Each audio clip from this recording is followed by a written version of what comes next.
Absolutely. It's about that sort of connection to, the natural world and the communities, but it's about giving young people a chance to apply their learning to the world, to take action, to make a difference, to sort of be effective contributors, really, just and put their sort of four capacities into action. And I think the really important point to say here is that, the way that Scotland puts outdoor learning into that context of learning for sustainability is quite unique. Actually, in other countries around the world are really keen to learn from us. And increasingly what we're seeing is other countries are now starting to adopt a language of learning for sustainability from Scotland, which is really nice.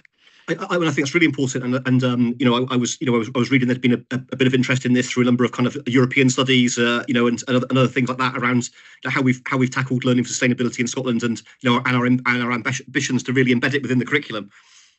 That's right. It is gaining traction. We can see it being used more broadly within the European Commission, for instance. And recently, we just launched a new Learning for Sustainability framework for initial teacher education in partnership with the Scottish Council of Deans of Education and other partners. And it was really interesting. We had over 100 people from across Scotland and across the world, from countries like Brazil and Sweden and so on. So it was really nice to see that international interest in what we're doing in Scotland. That's great. Now, I know that we said that we would talk a little bit about obviously learning sustainability in the context of the curriculum improvement cycle. But as you've already hinted at, it would be remiss to not acknowledge all of the work around learning sustainability that's been going on, over quite a long period of time, really. Because of course, learning for sustainability was one of the original entitlements, of CFE as part of that. I just wondered if you could maybe just spend a minute or so just talking a little bit, I suppose, how we got to this point. Yeah, you're right. So learning for sustainability was right in there at the start of Curriculum for Excellence and building a Curriculum 3 about giving young people a chance to connect with the environment, to understand the world around them as well. So we've been on that journey since 2009, and there's been a couple of sort of documents along the way and implementation groups to really take forward this work. So we're in a really good place. I think the vision is really that all learners, each and every learner in Scotland, receives their entitlement to learning for sustainability.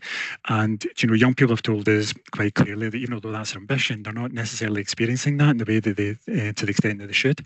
So one of the things we've done nationally is really trying to strengthen our national action plan. And that was particularly around the time of COP26 when I came to Glasgow. We're really engaging with a lot of young people groups at that time, and that's what they were telling us quite clearly. So we now have a strengthened national action plan. It's called Target 2030. It's about building a movement for people, planet and prosperity. And the big targets in that are for 2030 for all our 3 to 18 settings in Scotland to be sustainable, and for all learners to receive their entitlement to learning for sustainability.